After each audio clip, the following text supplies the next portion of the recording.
El aula era la habitación más grande de la casa y, no puedo dejar de pensarlo, del mundo entero. Era muy larga, angosta y lúgubremente baja, con ventanas de arco gótico y techo de roble.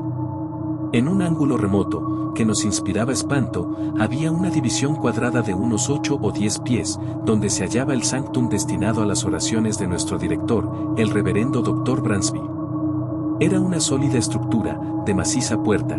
Antes de abrirla en ausencia del Domine, hubiéramos preferido perecer voluntariamente por la peine forte et dure. En otros ángulos había dos recintos similares mucho menos reverenciados por cierto, pero que no dejaban de inspirarnos temor.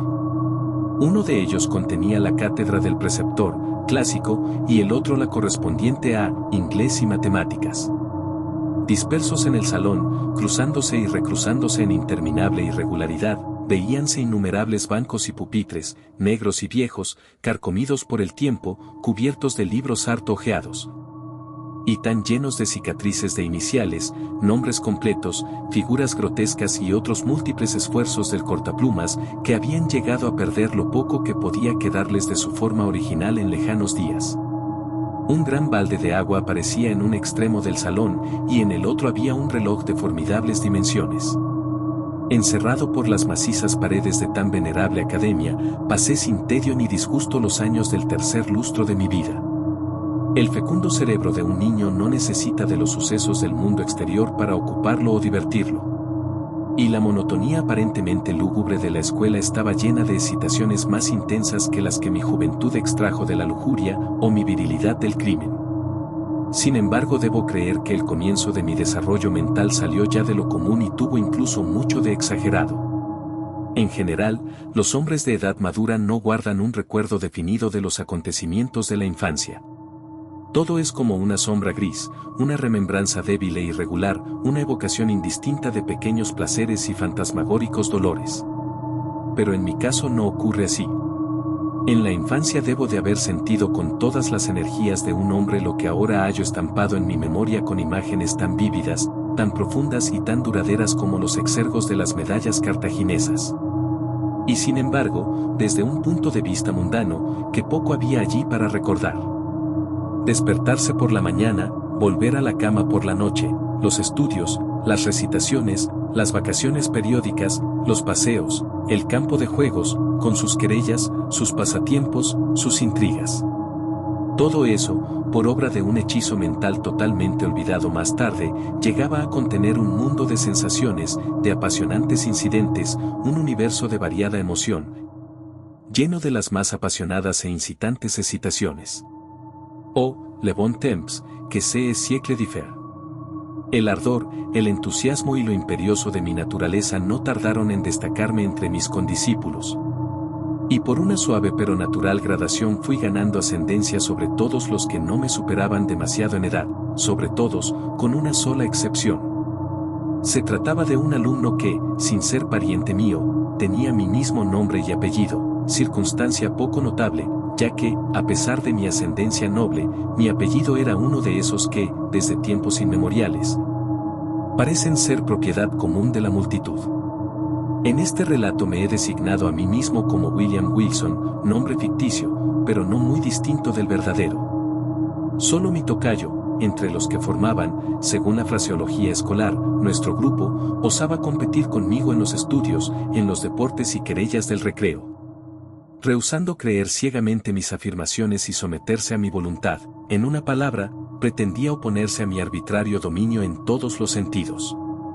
Y si existe en la tierra un supremo e ilimitado despotismo, ese es el que ejerce un muchacho extraordinario sobre los espíritus de sus compañeros menos dotados. La rebelión de Wilson constituía para mí una fuente de continuo embarazo, máxime cuando, a pesar de las bravatas que lanzaba en público acerca de él y de sus pretensiones, sentía que en el fondo le tenía miedo. Y no podía dejar de pensar en la igualdad que tan fácilmente mantenía con respecto a mí, y que era prueba de su verdadera superioridad, ya que no ser superado me costaba una lucha perpetua. Empero, esta superioridad, incluso esta igualdad, solo yo la reconocía, nuestros camaradas, por una inexplicable ceguera, no parecían sospecharla siquiera. La verdad es que su competencia, su oposición y, sobre todo, su impertinente y obstinada interferencia en mis propósitos eran tan hirientes como poco visibles.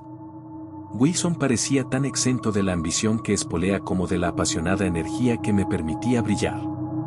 Se hubiera dicho que en su rivalidad había solo el caprichoso deseo de contradecirme, asombrarme y mortificarme, aunque a veces yo no dejaba de observar, con una mezcla de asombro, humillación y resentimiento, que mi rival mezclaba en sus ofensas, sus insultos o sus oposiciones cierta inapropiada e intempestiva afectuosidad.